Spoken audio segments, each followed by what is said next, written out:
and the American character, which I think is caught up in all my music. But if I had another life to live, I think I'd just travel country to country over here and settle down for a little bit of time in each, and just see what the day brought, you know. You have to say what you think. What does it mean? If you have to say what you think. If you have to say what you think? Yes, what you think. I'm not sure what you're talking about. Okay, you said lies are being sold as truth. Oh. Things that are real sold like lies. Oh, yes. We've seen that. What's that? Is that Orwell? You know, that's, I mean, that's just been a very shocking part of living in the States over the past 6 years, was particularly if you were young enough to have lived through Vietnam, to have lost friends during the Vietnam War, and it was a shocking moment to see the country led into very unnecessary conflict, you know, and then to see how it was sold was a great lesson in the way ideals and values are distorted on a national level. You know, fear, big thing. Number one, fear. Patriotism, number two. Nationalism, number three.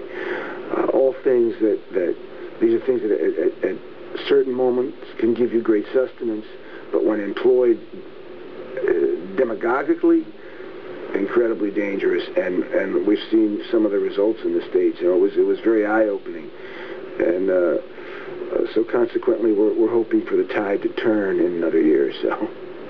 You made a statement. You made a statement in your hometown in New Jersey. You said, I have to put it on the, because you said you are proud of the Constitution. You are proud of the civil rights, but not of illegal arrests and illegal observations. The audience went silent. Some said, "No, that's shit-proof." What happened? I don't remember any booing, but there may be some, you know.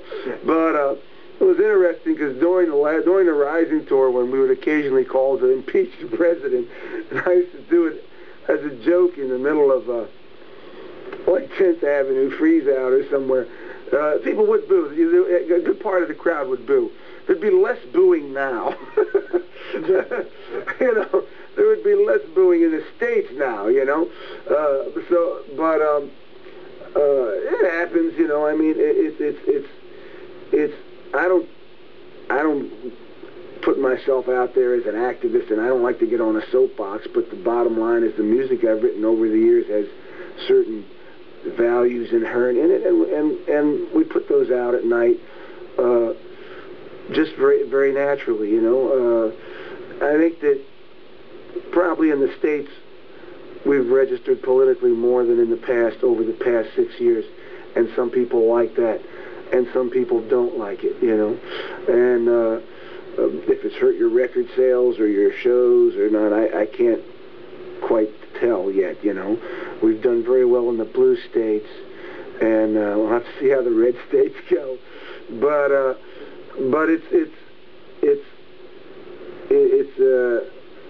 it's very different. I think over here, the immediacy and the immediate passion of the audience, and whether it has some it may involve. I would hope that the band over here symbolizes what's best about where we come from. That's what we aspire to do, and I would hope that that's part of the attraction, you know. Do you tell the people what they should think or what you think? Well, you can't tell anybody what they should think, you know. I mean, who's going to really listen to the musician anyway? I think that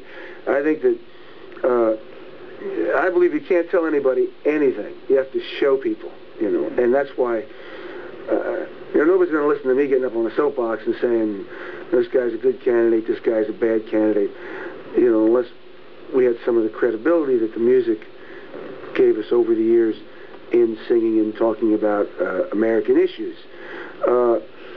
And I still do that with great reticence, because I still primarily believe people don't look to musicians for their political opinions.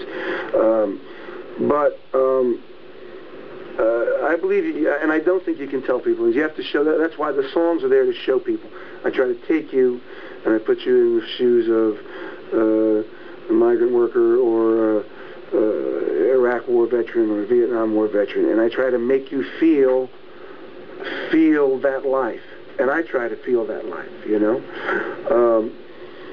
And that's how if you change people's minds at all, or if you not even change people's minds, if you move people to think, which is really the most you can aspire to, is to move people to think about their own beliefs and their own situation in life.